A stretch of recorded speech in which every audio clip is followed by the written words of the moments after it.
recording has just started.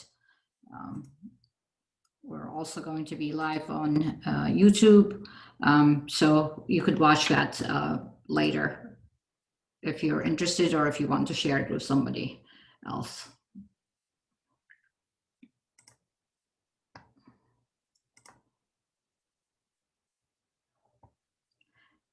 Would like to introduce myself. My name is May Arthur. I'm a partner at Gateway International Group. I've been in higher education for over 25 years, working more recently with my partner, Tony Ogden.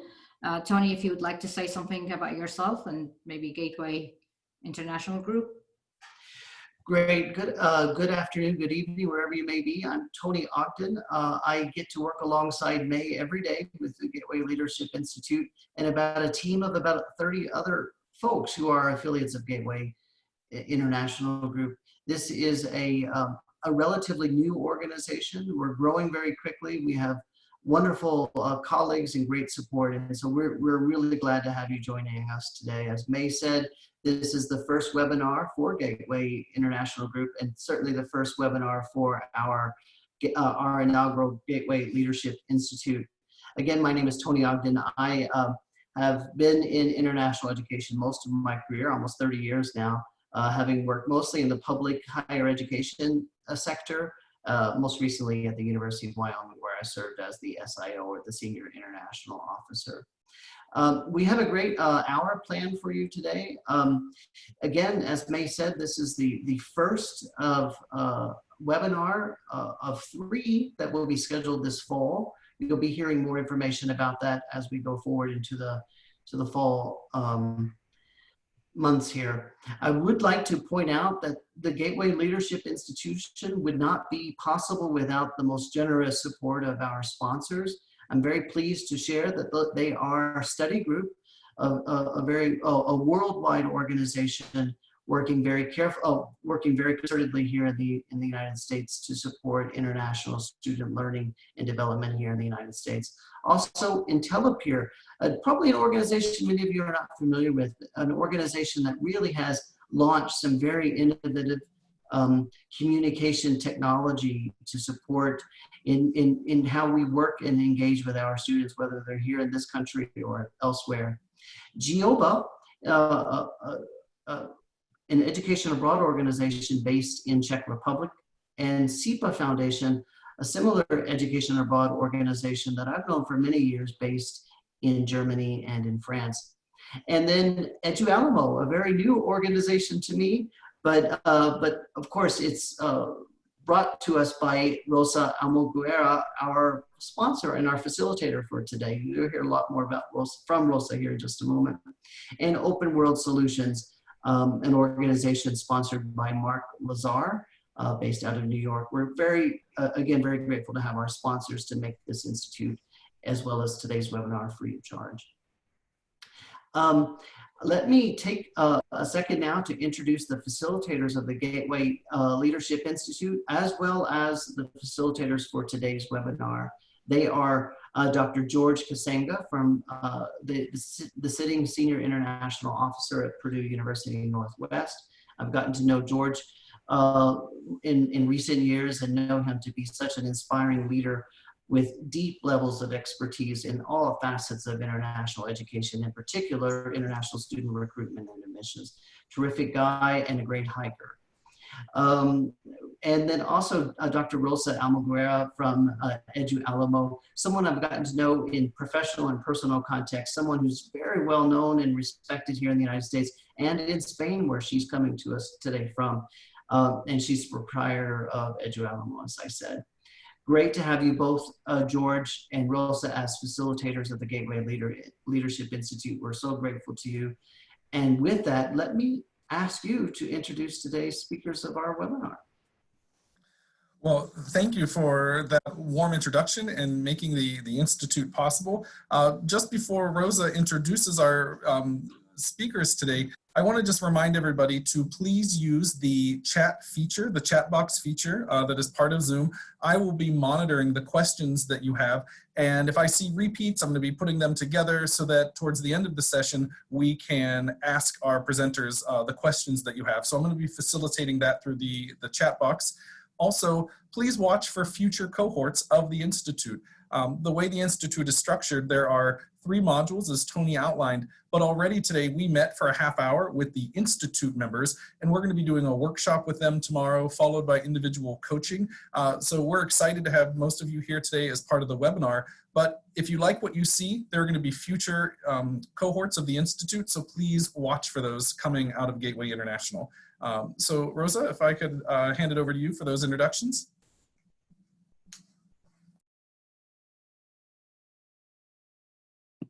Thank you, George. Thank you, May and Tony.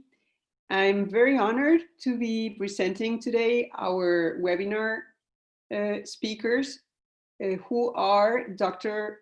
Rajika Bhandari, the President and CEO of IC3 Institute, and also a very well-versed scholar and practitioner in international higher education.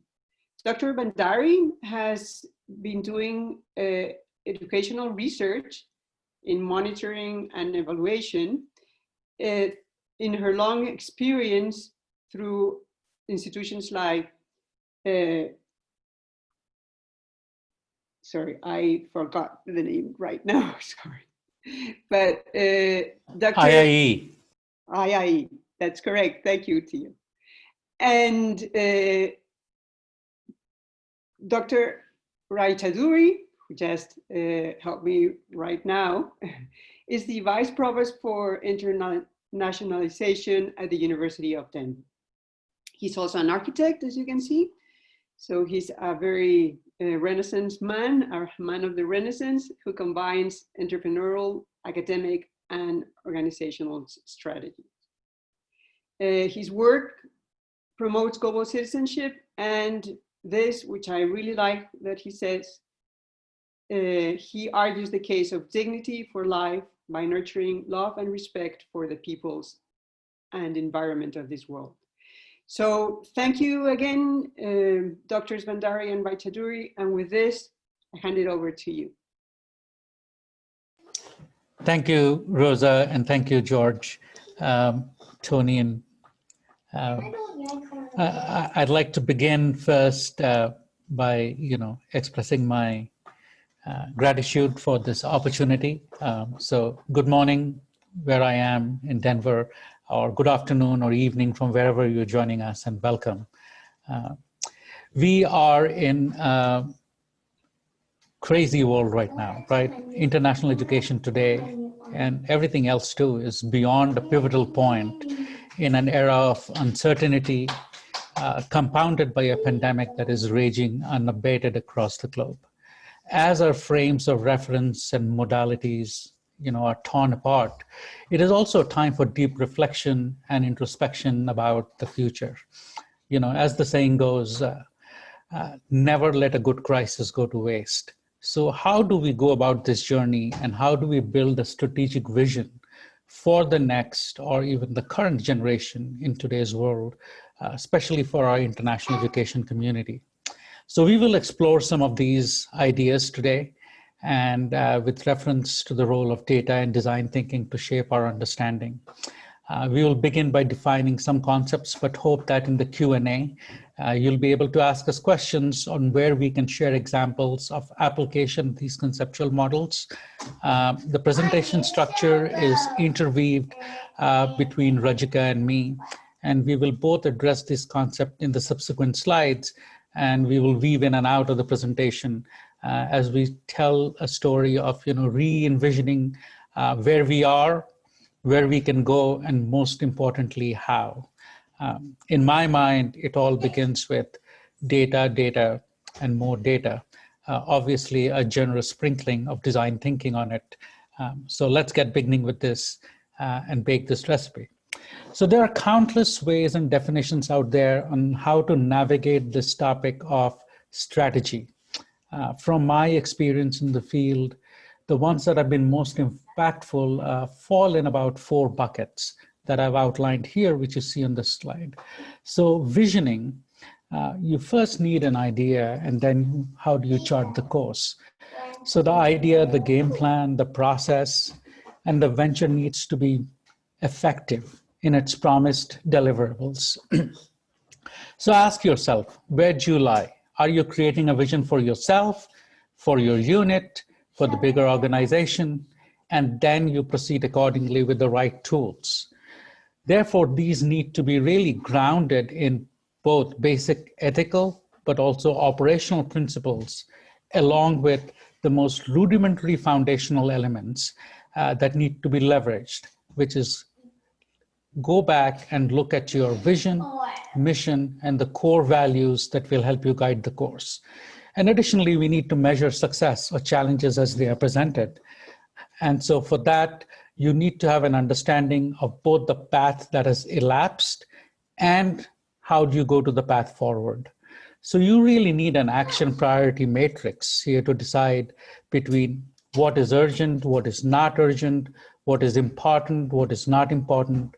But the bottom line is you have to gauge, is this realistic? Can this be doable? And can we do it now? So you really need to evaluate. The next bucket that we need to look at really, once you have the vision, is you need the leadership. Now remember, leadership is not a position.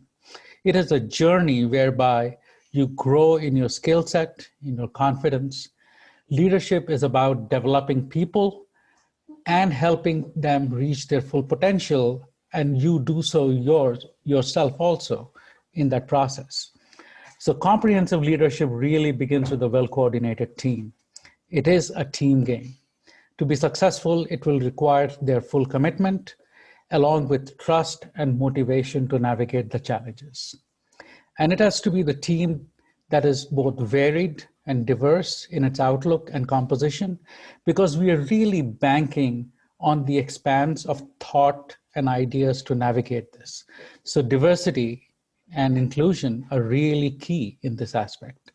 So once you have a committed and diverse team, then as a leader, you next need to really have a plan that is fathomable, that is executable. We are all leaders, and we have to find that leadership amongst us. For managers, for supervisors, or wherever you are in your organization, this is an opportunity to bring into your fold with an expression of respect and hinge on the value addition that others bring to you, and also provide them the support that they need to thrive. So some key considerations in leadership that you really need to focus on are aspects of integrity, your ability to delegate, how do you communicate, self-awareness, gratitude, your learning agility, the sphere of influence that you have, but most importantly, empathy. And we're going to come on to all of these terms that we're using now, and we will see how they relate to the ideas that we think forward. So critical thinking is the next key element in this matrix. Now that we have an idea, we have the right people, how do you go about navigating them? So here begins the critical intersection of information where you have to start deciphering the patterns of success, patterns of challenges, and of opportunities. So you really see this is all very data-driven. And the data and information points that you need to see, they need to be active. They need to be real world, grounded in context, and ones that you can then model in the future stochastically or howsoever. And once we get to resolve it this far, we have to start considering the translation of these ideas and their adaptation and choices and interpretations that we make, and how do we inform ourselves. There is a saying, in the world of architects that, God is in the details. This is eventually where the product, the idea, will really bear fruit as it moves forward. So you need to really dive into the weeds while you have, your 30,000, 50,000 feet vision. But it really is informed by knowledge, your understanding, your ability to apply, analyze, evaluate, and create. talking of create, we come to the last bucket, which is innovation. So we see innovation as one of the most important aspects of solution searching, especially now, like in the era where we are, where tables have turned, there isn't much to really follow, and we are in uncharted territory in many ways. So, the copy paste of the lessons really don't work. So we need valuable markers to see what has worked and what can we explore and what is worth the risk taking. So this process will require intense collaboration and work across all the functional teams, and you need to bring in diverse viewpoints. What that does is that it brings to the table an element of discovery, and that will perhaps drive an ability to explore further. Next, in the critical stage where we start making choice of finalization and implementation. We need to evaluate our pros, cons, cost-benefit analysis. One thing that has really worked well for me and where I've used these is doing SWOT analysis, really focus on the weakness and opportunity spectrums. And finally, the ones that make it to the finish line are the ones that have, won the consensus and have graduated, but it all is about the value add, the overall viability, the feasibility, and the desirability. To really recap this big picture, let your vision bring forth your leadership. Let your leadership guide the critical thinking that is required to successfully navigate what is working, what needs to change, or do you need to do something different? And then that's where you innovate. The vision is your why. The strategy is your what. And what the tactics are, that is your how. So we will now see from the key concepts and terminology that we've been using and how it brings forth the case of design thinking. So if we go to the next slide. So design thinking, this is a term that has become popular fairly recently. But in reality, it has been in existence in various formats in perpetuity. It's also known as human-centered design or user-centered design. It has applications across the board, and now it's probably a really integral part of the fourth industrial revolution skills. So design thinking is really a methodology for creative problem solving. You can use it to inform your own practice, or you can teach it to others as a framework, or in real-world solutions projects. Now, there are countless ways to look at this process. If you go and you start studying it, you will see, the Stanford D School uses a model where they talk about empathize, define, ideate, prototype, test, and assess. Zerb has a design thinking model that goes from define, ideate, prototype, build. The Design Council uses a double diamond model. IBM has been using a loop where they use observe, reflect, and make. Google has been using a design sprint process. And IDEO, most of what we will be talking about is kind of aligned with that. Goes from inspiration to ideation to implementation. And it uses divergent and convergent waves in that. The important thing to remember here is that modern operation and processes, as they have become extremely complex, we need to be able to parse them out, simplify them, and make sense of it. So specifically, people need their interactions with complex systems to be simple, to be intuitive, and it needs to be streamlined. So this requires the system to really be flexible, adaptable, approachable, and responsive to the needs of the people who use them, because the success really depends on it. And they have to fulfill the emotional needs of the people that they're providing the services to. Here is where design thinking really comes in. It is thinking of your operation and processes from a renewed perspective. So the idea is to really do problem finding by problem solving. So it is not doing the right thing, but it is doing the thing right. And in this process, the value creation you do is really the one that adds to the advantage. So on the next slide, we're going to talk about the various, sorry, I think, did we skip a couple of slides?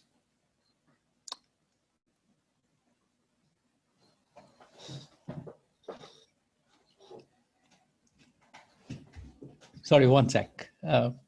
Let me go back to the, I think. Just tell me which slide you'd like me to go to, Theo. Is it this one? Oh, right. So now we're gonna have Rajika talk a little bit about the role of data in this. Sure, thank you. And let's see. Tony, could we go back to the one right before this one, please? This one? Yeah, this one, right here. Yeah. Right. Thank you.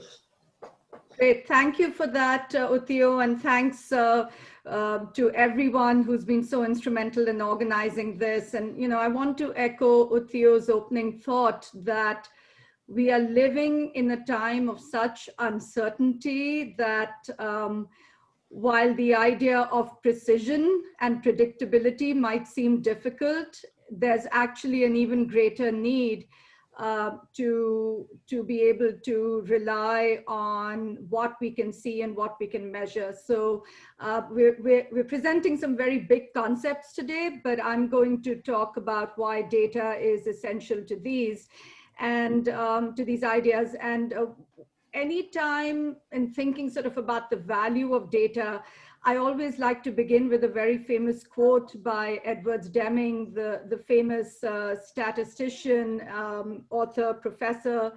And his famous quote was, "In God we trust, but all others must bring data."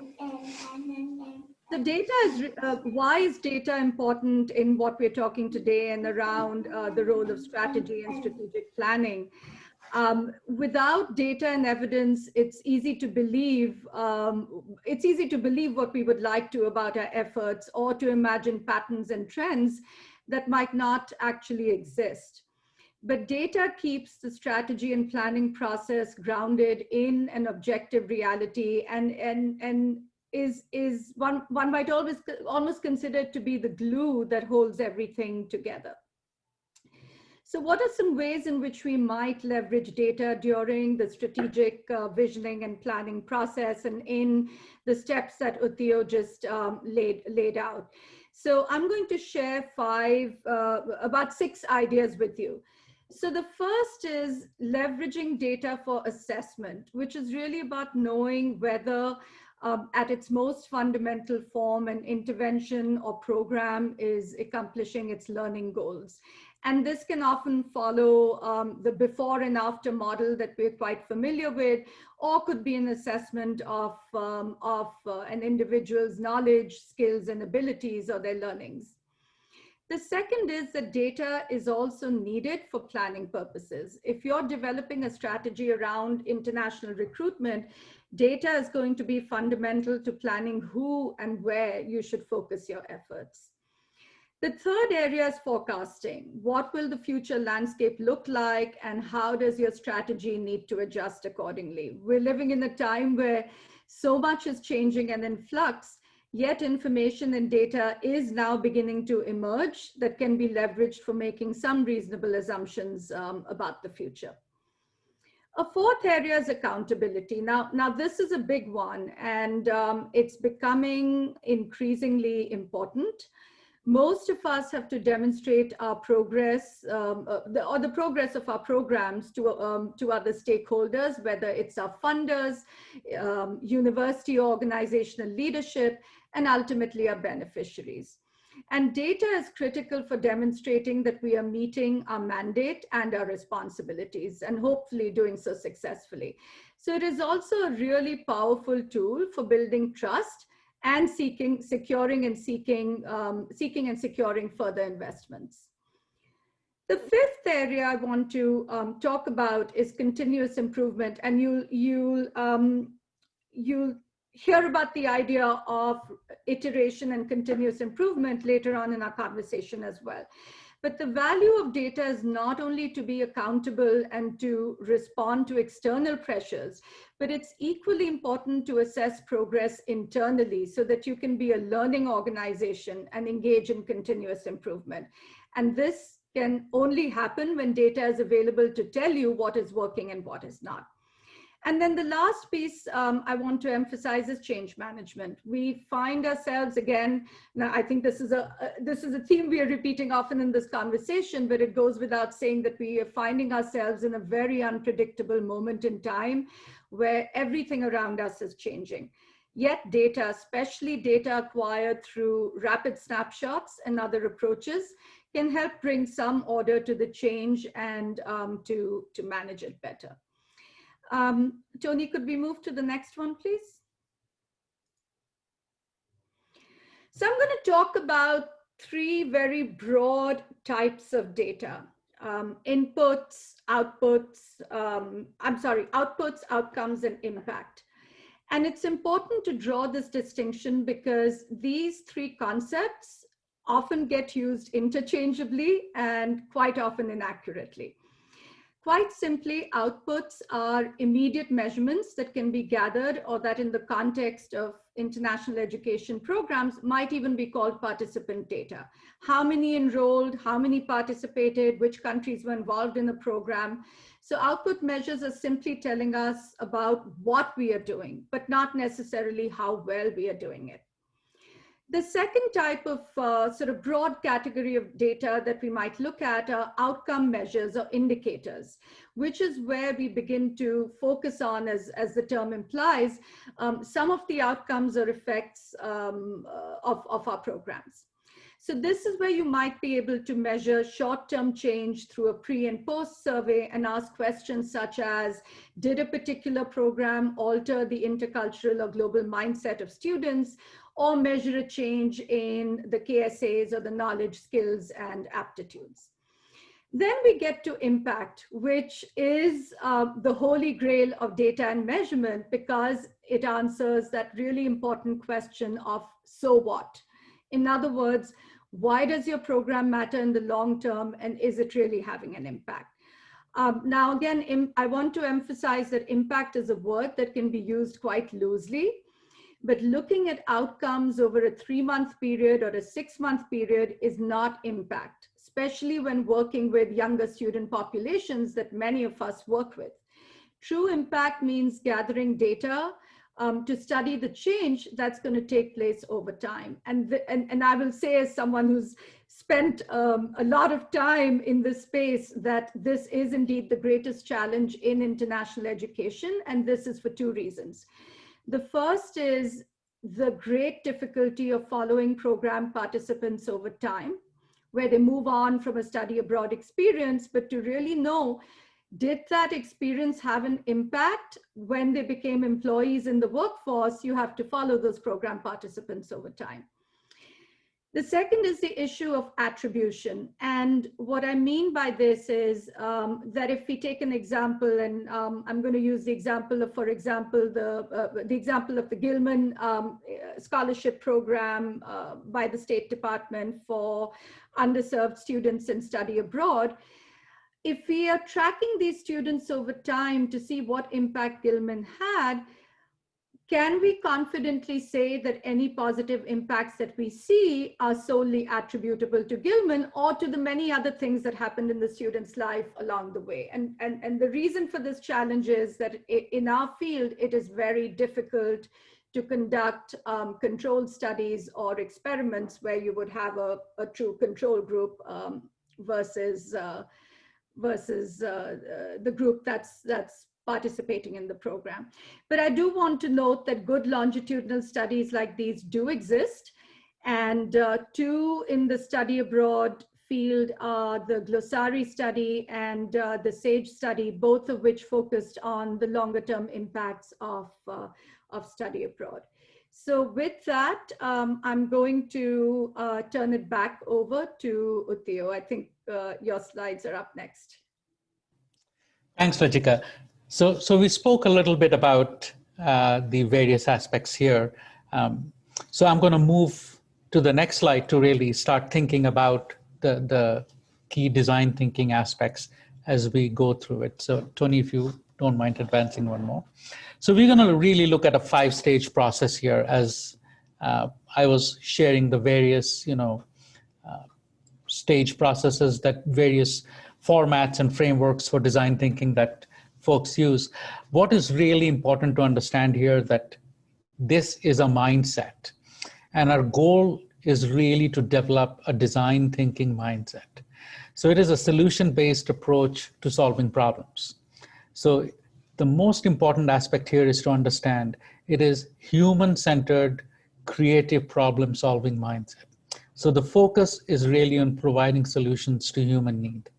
So that is the key term. A design thinking mindset will see all problems, whether you're looking at the business aspect, the social aspect, the global aspect of this, from the human perspective. So when problems are ill-defined, we end up, with limited knowledge of its scope and scale.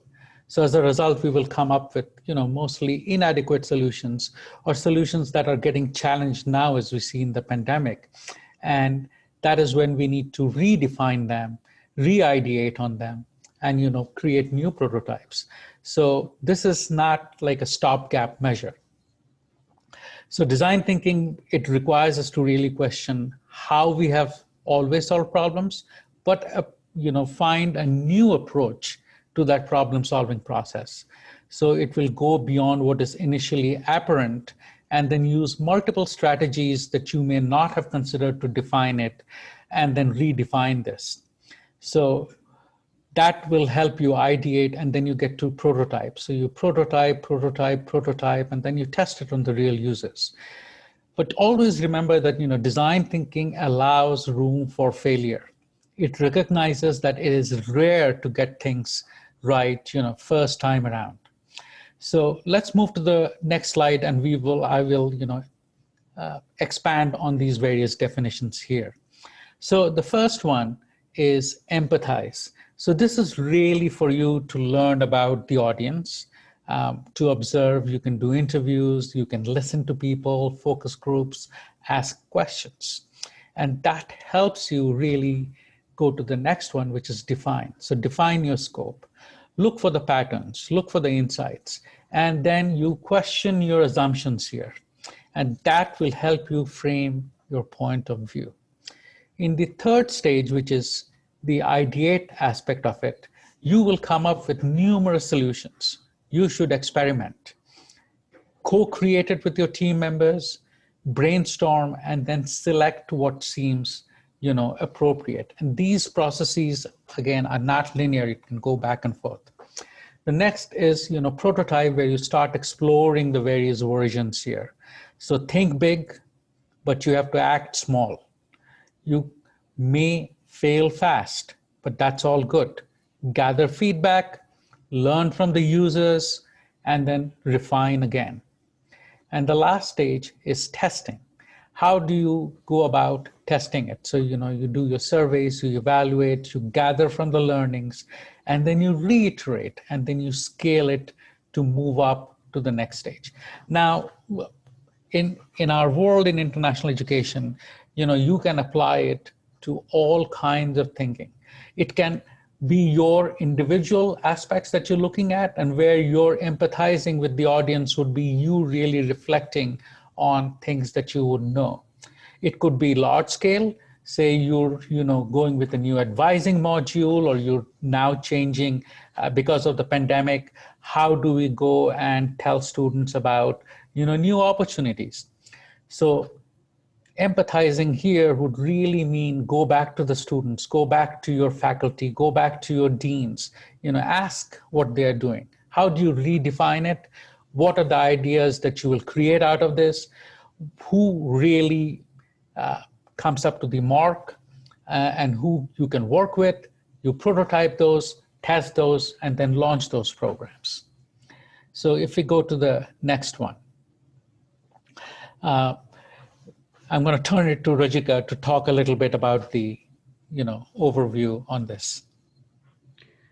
Thank you, Theo. So Theo laid out sort of the fundamental principles of design thinking, and and I'm now going to talk a little bit about why data is important in design thinking and in implementing a design thinking and approach. And in thinking about design thinking as a framework, the data and measurement approach that lends itself to a similar framework is that of monitoring and evaluation, which some of you are often called M&E, that some of you may be familiar with. It also incorporates some of the elements of data that we discussed earlier. But before I go deeper into the topic, I do want to acknowledge that the ideas that are central to design thinking, the idea of it being user-centered, the idea of constant iteration and testing and being nonlinear have actually existed in the monitoring and evaluation space also for some years now. These include Michael Patton's what's called utilization-focused evaluation, which emphasizes that evaluations should be planned and conducted in ways that increase the likelihood that the findings are going to be utilized, and that the process itself is designed towards informing decisions and improving performance. Other similar approaches include action research, as well as a newer and growing area of evaluation called developmental evaluation, both of which emphasize the role of the participant or the user in the process, which, as we've just heard, is really one of the fundamental principles of design thinking. So again, if we think of design thinking having 3 I's, and I love alliteration, so if we have 3 I's here, which is inspiration, ideation, and implementation, and then if we think about 3 I's of evaluation within a similar framework, we might think of iteration, the idea of sort of trying different things and testing them, innovation, and then the constant feedback loop of information. Tony, maybe please jump to the next. Okay, so with that overview, as we go a little bit deeper into this connection between these two frameworks of design thinking and evaluation, these are some key concepts where there's great alignment. The first is the idea of being user-centered. When designing and conducting evaluations, what this translates into is gaining a better understanding of those that are most important to your program or initiative. And Uthio talked a little bit about this. He gave the great example of students. And the value of this approach is that it really allows us to move away from always relying on the outside expert's opinion, and instead focusing on voices that are sometimes never heard.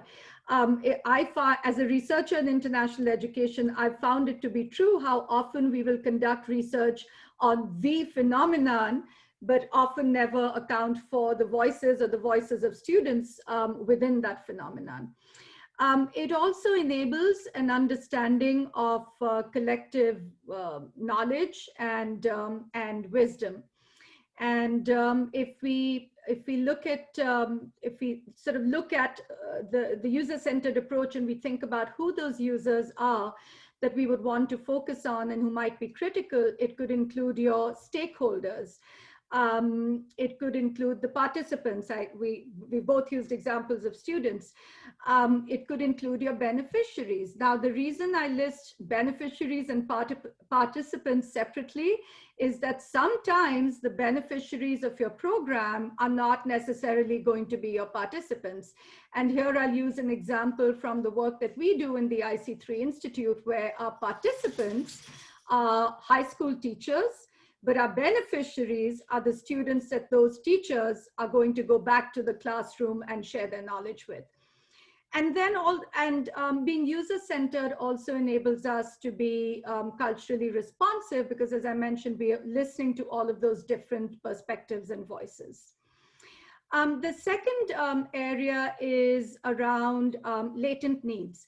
And this is about really being aware of the entire phenomenon that you are trying to understand, and moving beyond sort of the more simplistic questions such as, did you have a good experience in this program? But really trying to understand the full context in which that experience occurs, and seeking, as a result, seeking both direct information, but also more indirect information that you need to observe and measure that may not just come from a very direct question posed to your user.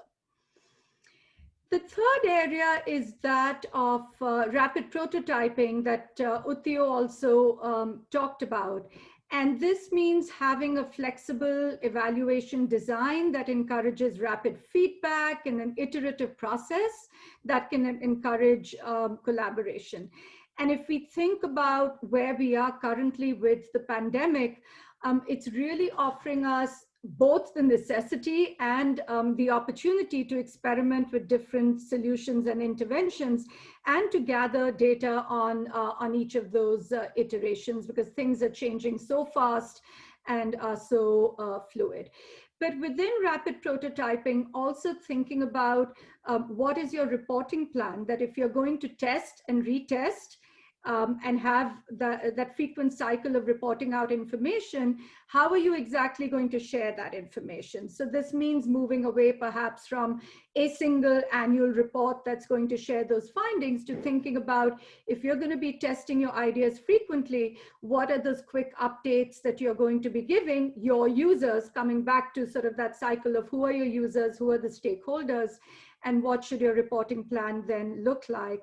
And then the last point around prototyping, that it can also really encourage collaboration, because that frequent iteration can really bring together your team, your group, to examine what you're doing and looking at sort of the feedback that's being generated.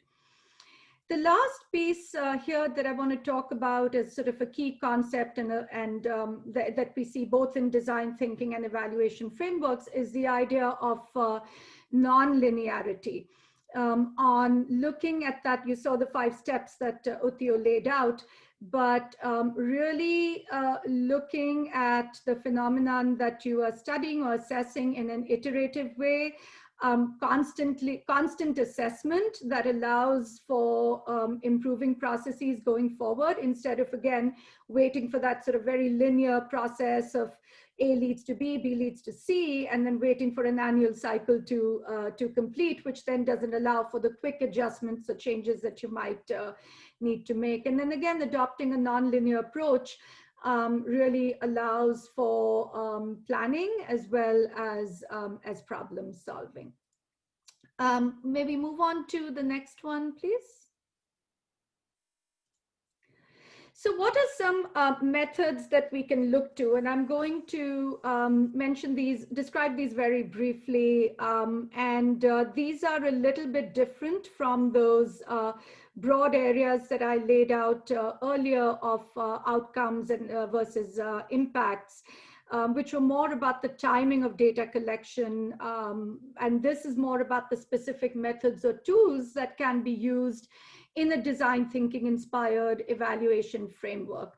So I'm trying to be mindful of time, and I will list these very quickly, and we're happy to share more information, and Uthio's mentioned these as well. But as you look to how can you gather information as part of that entire process, these are some different approaches. The couple that I want to actually pull out, which you might not be that familiar with, is the approach to ethnographic data, which means a deep immersion into a group or a culture that you are trying to draw some conclusions about. It's not always practical, but again, it really gets us into feasible, I should say, but it gets us into that space of really observing participants. The other piece I want to draw out is leveraging big data, in addition to all of the methods listed here. that we're all in our programs surrounded by big data that's being generated constantly. In the case of students, it can often be leveraging social media, but also using big data to really understand our users and being very user-centered. And then in the absence of data, which can often be the case if you're just starting out, storytelling and narratives are very powerful, and to keep those in mind.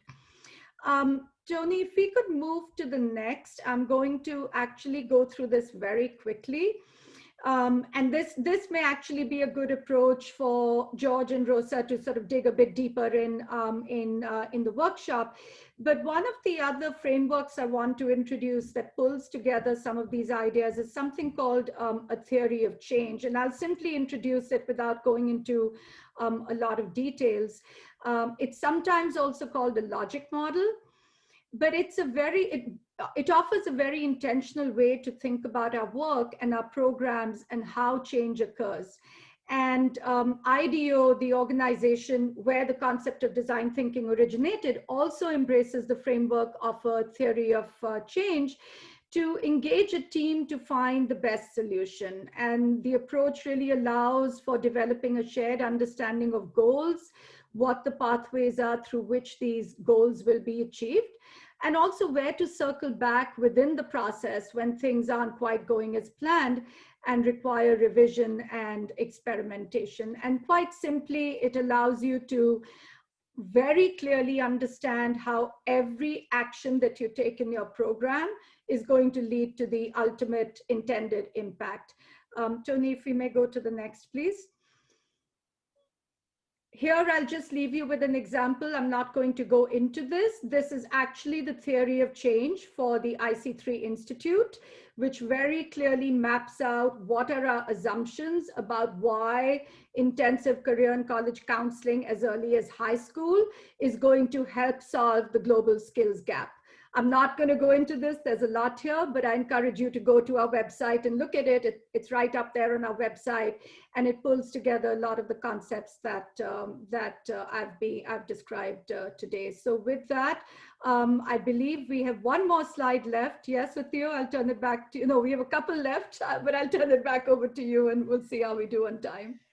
Thanks. I'm going to quickly go through these, but the key ones I want to emphasize here is this process of design thinking, or as you work with data, remember it is non-linear, non-sequential process.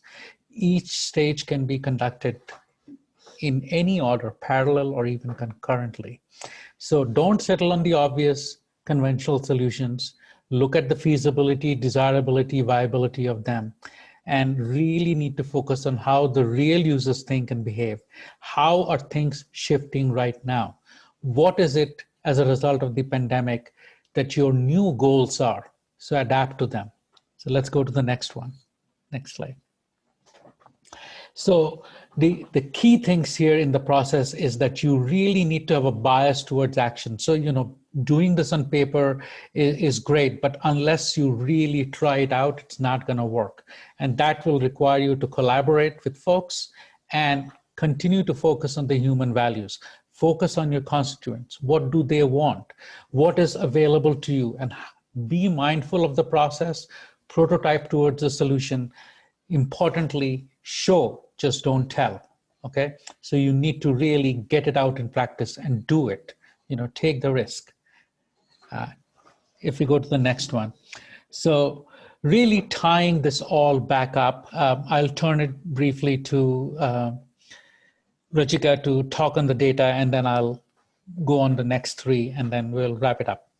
Yeah, and really the three things I want to emphasize here under the data piece is, again, given the very iterative, dynamic, and non-linear aspect of the design thinking framework, and even the theory of change, a logic model I shared, the timeliness of the data is very important. The frequency and timeliness of it, the relevance of it, what are the different types of data that we're collecting. And then a third piece I want to introduce is a term called triangulation. It's a fancy methods term to simply mean that when you're trying to understand something, you'll be better served if you try and gather 2 or 3 different data points as opposed to just relying on a survey of students. You may want to speak to a few different people and gather different types of data to understand whatever it is that you're trying to understand for it to have more validity. So Uthio, back to you to wrap us up. Thanks. So, bringing it together. So for your design thinking, remember, define the context, establish the domain where you're really working so that you can clearly define the problem, collaboratively ideate on the solutions, prototype, test them. It is not linear. So what you need to really do is embrace this methodology. So moving to the strategy, emphasize on a data-driven analysis, identify the opportunities, focus on the implementation. The key attributes, for strategic thinkers is for you to really focus on the goal, understand your past, present, and future events as they unfold, ask the right questions, but again, identify opportunities where you can work through. So I want to quickly go and talk briefly about some key other considerations that will probably help get you onto some of these and refers to some of the things that we have done. So one is Agile. It really came out of the Agile manifesto. A lot of people look at it from the process of Scrum, but what it really does is it quickly it's a project management that breaks the task into short phases of work and does frequent reassessment and adaptation of plan. The other one is Lean, came out of the Toyota production system. It optimizes the people, resource, effort, and energy to create value. The goal is eliminate waste, things that you are not doing that don't are relevant. Are you doing surveys? Are you doing questionnaires for students? Are you going out and on your Teradata system or whatever system you use, you have tons of questions that people are filling out, but you do nothing with that information. Let it be. Ask what is relevant, use the information that you are gathering.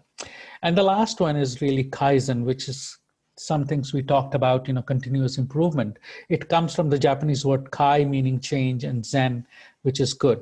And it is the sense that, you continuously improve and go there. There are 4 kinds of this we can go into, some other time. So one is, Taian, which does the bottom of improvement events, does defined improvements. And then Kaikaku is when you do an absolutely radical change. You leave what you have, you look at a really different idea to go through it. And, breakthrough innovation comes from what is called the Kakushin model of Kaizen. So all these things are out there. What I really want you to understand is these concepts, we try to go through it quick, it's difficult to quickly digest, but hopefully the introduction of these terms will encourage you to explore them a little more. So right now, think about applications where you can, adapt these. How can you disrupt successfully? So ask the key questions, focus on, improving what you're doing. And this is a unique opening for all of us. Use the current crisis to an advantage and use some of these tools to rethink, reevaluate, and re-energize. Most of us have continuously focused on doing the job well. We have never stopped to ask ourselves, is this the job we should be doing in the first place? Now is the time to ask that. So do that, okay? Hopefully we'll be able to offer some extended workshops in these areas in the future. I'm going to turn it back to George and Rosa so that we can address some questions. In the end, I really want to mention, if you're a US citizen, hopefully you've made a plan. If not so, please do. Remember to vote. Have a wonderful week ahead, and I'm here to answer questions. Well, I appreciate that clarifier that is for US citizens only to vote, for sure.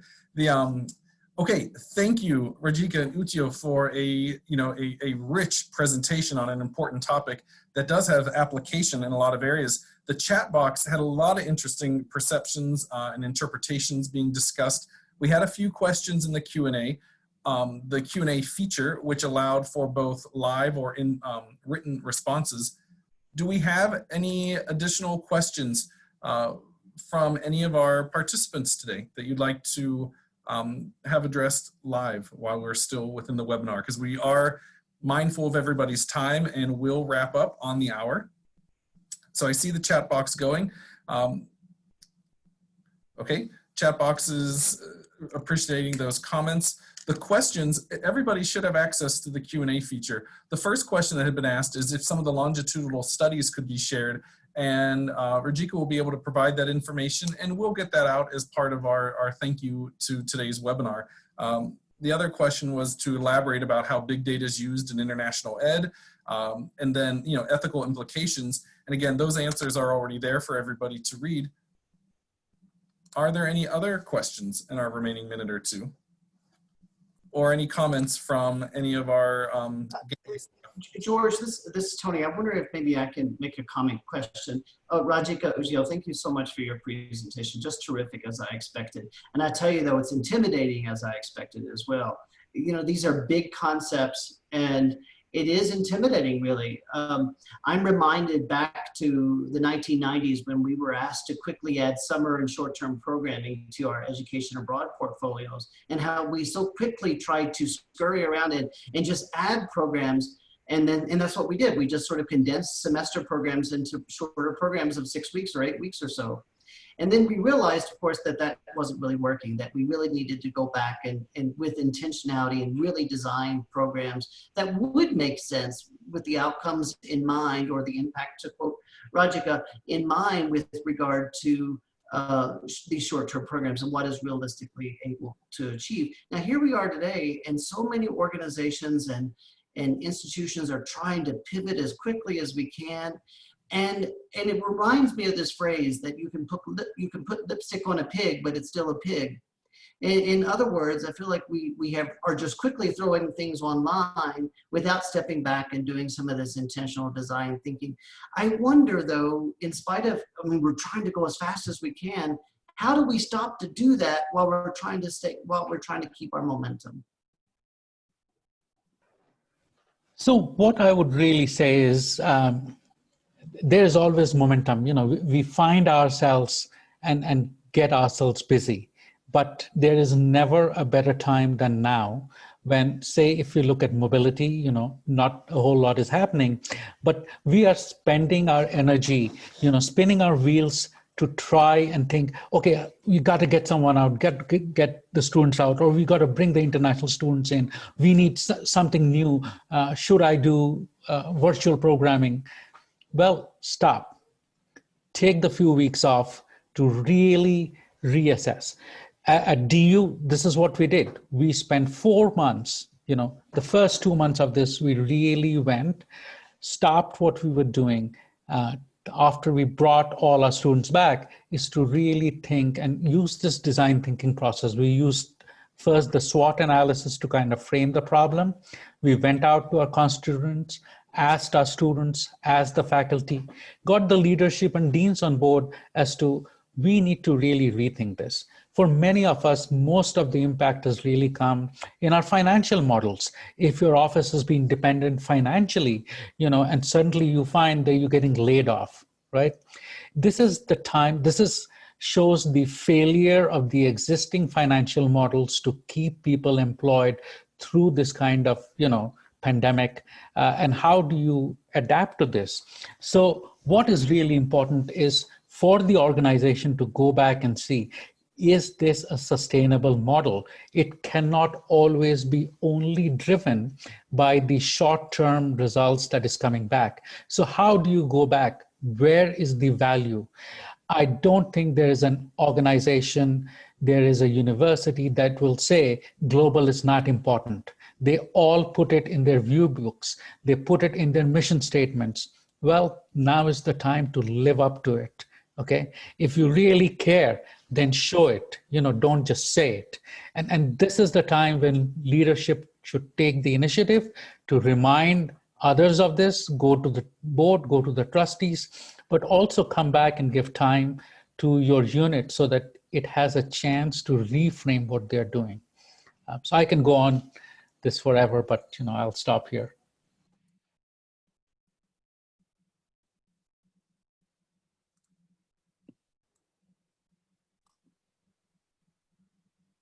Tony? I think we're at past the hour here. Well, would like to thank everyone for their questions. I see some questions came in after the hour. We'll be happy to get back to you, connect with you. Our contact, the best way to reach us at Gateway is inquiry@gatewayinternational.org. And I'd like to again welcome the participants of the Leadership Institute who will be joining us tomorrow for the workshop, and thank all of you for joining us today at this free webinar, and look forward to engaging with you again at future webinars. Thank you again, and we'll have the recording posted on our website as soon as the recording is fully downloaded.